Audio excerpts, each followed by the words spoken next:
إن الحمد لله نحمده ونستعينه ونستغفره ونعوذ بالله من شرور أنفسنا ومن سيئات أعمالنا. من يهده الله فلا مضل له ومن يضلل فلا هادي له، وأشهد أن لا إله إلا الله وحده لا شريك له، وأشهد أن محمدا عبده ورسوله.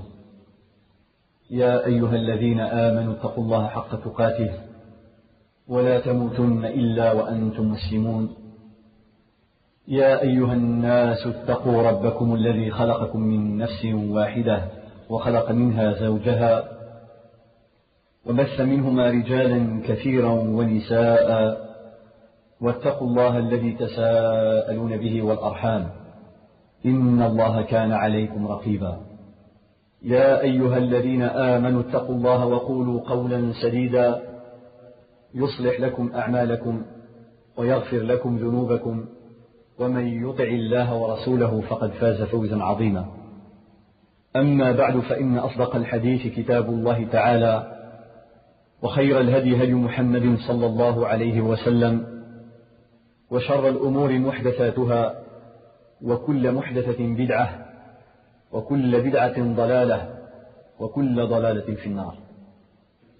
Donc, avant tout, le musulman qui est attaché à Allah subhanahu wa ta'ala par sa foi, qui à chaque moment où il veut agir et faire un geste ou adresser une parole, avant tout, c'est quelqu'un qui doit, il se peut qu'il ne l'ait pas, mais c'est quelqu'un qui doit penser à son Créateur, Allah subhanahu wa ta'ala, à ce qu'il nous a permis, à ce qu'il lui a permis de s'adresser par cette parole, de faire ce geste ou pas.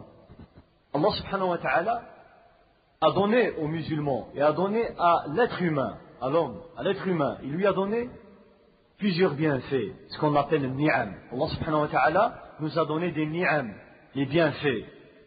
Et si on commence à compter les bienfaits qu'Allah azza wa jalla a donnés à chacun de nous, si on commence à les compter à partir de maintenant jusqu'à l'année prochaine, on ne saura jamais les dénombrer. Comme dit Allah subhanahu wa ta'ala dans le Coran, وَإِن تَعُدُّوا نِعْمَةَ اللَّهِ لَا تُحْصُوهَا. وَإِن تَعُدُّوا نِعْمَةَ اللَّهِ, si vous voulez compter les bienfaits de Dieu, وَإِن تَعُدُّوا نِعْمَةَ اللَّهِ لَا تُحْصُوهَا, vous ne saurez les dénombrer. Et imagine que si Allah subhanahu wa ta'ala, par sa justice, veut le jour dernier nous juger d'après ce qu'il nous a donné comme bienfaits, et en équivalent, à côté de ces bienfaits, les œuvres qu'on a faites pendant cette vie. Donc Allah subhanahu wa ta'ala, il va nous appeler Yawm al-Qiyamah, le jour dernier, il va nous dire et dire à chacun de nous qu'est-ce qu'il a fait pendant sa vie. Ô musulman, qu'est-ce que tu as fait pendant ta vie? En lisant le hadith du prophète sallallahu alayhi wa sallam, dont j'ai parlé une fois, le hadith dans lequel le prophète, on a posé la question au prophète sallallahu alayhi wa sallam quand il a dit que personne ne rentrera au paradis par ses œuvres. Par ses œuvres. لن يدخل أحدكم الجنة أو أحد الجنة بعمله. Ils ont dit, même toi, ô envoyé de Dieu, حتى أنت يا رسول الله, il a dit, نعم, même moi, sauf si Allah subhanahu wa ta'ala me donne sa clémence et sa miséricorde. إلا أن يتغمدني الله برحمته. C'est un hadith authentique. Ce hadith veut dire, parmi d'autres choses, les points suivants. Ce hadith ne veut pas négliger l'importance de l'adoration, l'importance de travailler, l'importance d'œuvrer dans le bien. Au contraire, c'est un hadith qui nous appelle à travailler, qui nous appelle à agir en tant que musulmans et à adorer Allah subhanahu wa ta'ala à chaque instant et à chaque moment. Mais ce hadith aussi, quand il parle de cette clémence d'Allah subhanahu wa ta'ala, qui sera cette clémence et cette miséricorde qui va nous sauver de l'enfer, parce que Allah subhanahu wa ta'ala accepte les œuvres de quelqu'un qui a un cœur avec une certaine humilité devant la grandeur d'Allah subhanahu wa ta'ala. Quelqu'un qui a fait ses prières, les 5 prières, et qui est content de lui. Il dit, moi, et devant tout le monde, il dit, moi j'ai fait mes 5 prières, je suis au paradis, c'est fini. Moi je fais le jeûne du mois de Ramadan, je suis au paradis. Moi j'ai fait 3 fois le pèlerinage, je suis au paradis. Quelqu'un qui se vend devant les gens, il ne le fait pas pour Allah subhanahu wa ta'ala. C'est quelqu'un qui a de l'orgueil dans son cœur. Même si cette personne a œuvré dans sa vie pour le bien, mais à cause de ce qu'il a comme orgueil dans son cœur, il ne va pas au paradis. Celui qui a un grain d'atome d'orgueil dans son cœur n'entrera pas au paradis. Hadith du prophète sallallahu alayhi wa sallam. Donc Allah subhanahu wa ta'ala, il accepte les œuvres de quelqu'un qui a cette humilité devant Allah subhanahu wa ta'ala, qui reconnaît la puissance d'Allah et les bienfaits d'Allah, ni'am, qui reconnaît que Allah subhanahu wa ta'ala, c'est lui qui lui a tout donné. S'il est là, c'est par la volonté d'Allah. S'il prie, c'est par la volonté d'Allah subhanahu wa ta'ala. S'il est musulman, c'est par la volonté d'Allah subhanahu wa ta'ala. Et s'il ira au paradis, c'est par la volonté et la miséricorde d'Allah subhanahu wa ta'ala. Donc le musulman, avant de parler de la langue et des mots et de la parole, il doit se rappeler que Allah subhanahu wa ta'ala, c'est lui qui lui a donné tous ses bienfaits. La vision, l'odorat, lui a donné les mains, les pieds, les cheveux, les sourcils, les cils, et chaque chose dans le corps de l'être humain a une fonction très importante, qu'on ne peut pas négliger. Alors, à ce moment-là, le musulman, il n'a qu'à remercier Allah subhanahu wa ta'ala. Le musulman, quand il se rappelle qu'Allah subhanahu wa ta'ala lui a donné des bienfaits, qu'on connaît, et certains qu'on ne connaît pas, beaucoup on ne les connaît pas, les bienfaits qu'Allah subhanahu wa ta'ala nous a donnés. Alors le musulman, il remercie Allah subhanahu wa ta'ala pour tout ce qu'il lui a donné. Et ce remerciement d'Allah subhanahu wa ta'ala n'est pas une parole. À côté de la parole, il faut le remercier par les gestes, par les œuvres. C'est ça ce qu'on appelle shukr.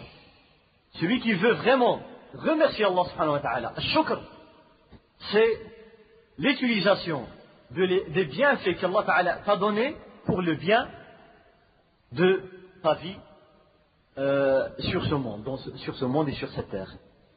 Remercier Allah veut dire utiliser tout ce que Allah subhanahu wa ta'ala t'a donné comme bien matériel, comme force intellectuelle, comme argent, comme travail, comme autre moyen, les utiliser pour le bien de l'islam, pour le bien de ta foi. C'est ça le vrai remerciement d'Allah subhanahu wa ta'ala. Imagine si Allah subhanahu wa ta'ala veut nous juger par justice, non pas par miséricorde. Bi'adlihi, la birahmatihi. Le jour dernier, il va nous appeler un par un. Il te dit, bien, combien tu as vécu sur terre? 70 ans. 70 ans. Tu as fait ta prière? Na'am. Le jeûne du mois de Ramadan? Na'am. Le pèlerinage? Tu te comportais bien avec les gens? Na'am. Avec tes parents? Na'am. Tu donnais la zakat? Na'am. Tu faisais que du bien, masha'Allah. Il va te dire, bon, pour que je sois juste, je vais te faire rentrer au paradis? 70 ans. 70 ans au paradis. Et puis après, tu quittes le paradis. Ça c'est la justice d'Allah subhanahu wa ta'ala. Mais Allah azza wa jal, pour les quelques années qu'on vit sur terre, 15 ans d'enfance, un tiers de ta vie en dormant, chacun il dort au moins 7-8 heures, donc ça ferait au moins, en moyenne, un tiers de ta vie, donc en général on vit une vingtaine d'années, 30 ans, sur 60 ans c'est 20 ans, 25 ans de vie.